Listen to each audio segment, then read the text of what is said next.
You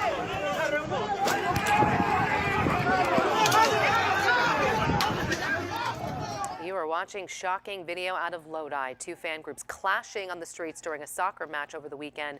The brawl sent several people to the hospital. It happened Saturday afternoon in front of the Great Bowl. Fans attacked each other with pipes, even bottles. Lodi police say one man was even cut with a knife. Now, some say the city and promoter of the event should have known there could be a fight. Fox 40's Doug Johnson joining us now live from the Great Bowl in Lodi with why the city says this wasn't their fault. Doug. Well, Nikki, the city says it did require security at the game, but unfortunately that security was inside the Great Bowl and not out here on the street where that fight started. The soccer brawl captured in this video was a fight between Chivas and Club America fans, which caught the city of Lodi off guard.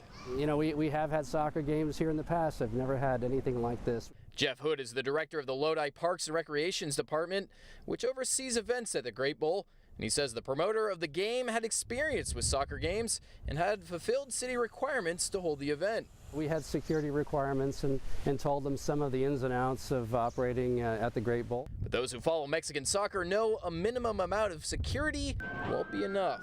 Support squads, sometimes they're a little rowdy. That's what ends up happening when you don't have enough security.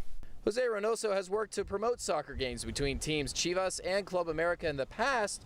And while he wasn't involved in this tour, which features retired players of both squads taking part in a friendly match, he says it's common knowledge that there's bad blood between the team's fans. In Mexico, this is it. This is the national rivalry. They play each other, and they've been doing it for many years. Reynoso says on tours he's worked on, event staff would typically meet with police and security a few days beforehand to prepare with what could happen in the stadium and beyond.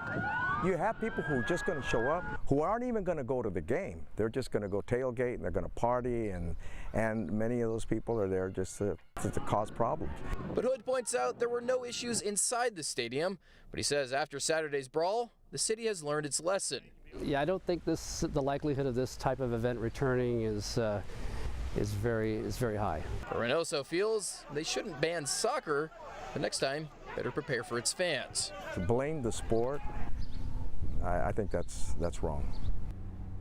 Now, Hood tells us that the city did request that the promoter hire police officers to be here inside the arena during the game, but according to the Lodi Police Department, none of its officers were here when that fight broke out. Reporting live in Lodi tonight, Doug Johnson, Fox 40 News. All right, Doug, thanks. And one more note on that story. We're told that the same two teams of retired players held a match in San Diego earlier this month, and there were no problems there.